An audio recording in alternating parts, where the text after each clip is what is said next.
Update muna nga tayo sa mundo ng basketball sa Gilas Pilipinas sa FIBA World Cup Asian Qualifiers.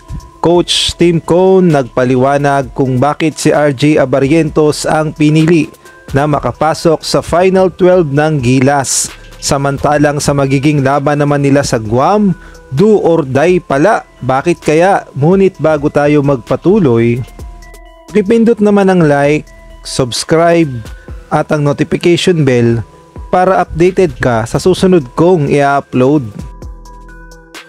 3 araw na nga lang at magsisimula na ang FIBA World Cup Asian Qualifiers first window at makakaharap nga ng Gilas Pilipinas ang Guam. Bali magkakaroon ng home away ang laban dahil sa November 28 dadayo ang Gilas Pilipinas sa Guam at sa December 1 naman ay babalik dito sa Pilipinas.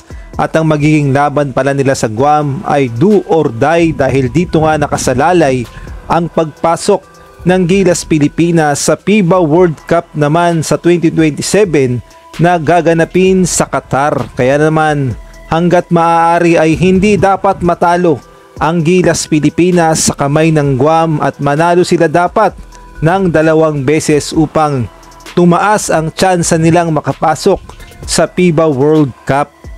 Kung atin kasing titignan ang format sa first round 16 teams, tapos maglalaban-laban yan hanggang sa maging 12 teams na lang, tapos sa second round maglalaban-laban yung 12 teams at 6 ang makakapasok sa FIBA World Cup, pang-7 yung host country na Qatar. Kaya naman mabigat na laban talaga para sa Gilas Pilipinas ang kanilang kahaharapin.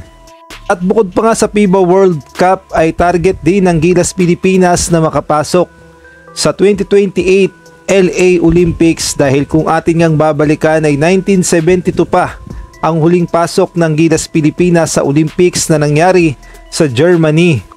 Kaya naman do or die talaga ang magiging laban ng Gilas Pilipinas sa Guam at dapat hindi sila magpakampante at kailangan ay matalo nila ng 2 beses ang Guam dahil kung mangyari man na talunin naman sila ng Guam ay mukhang mas mahihirapan ang Gilas Pilipinas sa mga susunod na window dahil makakaharap nga nila ang New Zealand at gayon na rin ang pinakamalakas sa Asia, ang Australia. Kaya naman dapat sa first window pa lang ay talunin na ng Gilas Pilipinas ang Guam ng 2 beses para siguradong makapasok sila sa FIBA World Cup 2027 at gayon na rin sa Olympics sa LA sa 2028. Samantalang sa ibang balita naman, marami nga ang nagtatanong kung bakit si RJ Abarientos ang nakapasok sa Final 12 at hindi nga itong si Juan Gomez Diliano. At dahil nga sa tanong na yan ay nagpaliwanag na itong si Coach Tim Cone at ay na rin nga yan sa naging report ng One Sport. Ang sabi nga dito, Tim Cone explains RJ Abarientos' inclusion in Gilas Pilipinas 12 for FIBA World Cup qualifiers. At simple lang naman ang naging sagot dyan ni Coach Tim Cone kung bakit nga ba si RJ Abarientos at ay na rin nga sa report. Unang-una nga ay alam na ni RJ Abarientos ang sistema ni Coach Tim Cone. Syempre, Barangay Ginebra players yan. Tapos sa mga nagdaang laban ng Gilas Pilipinas ay napasama na rin itong si RJ Abarientos. Kaya naman alam niya na ang buong sistema para sa Gilas Pilipinas.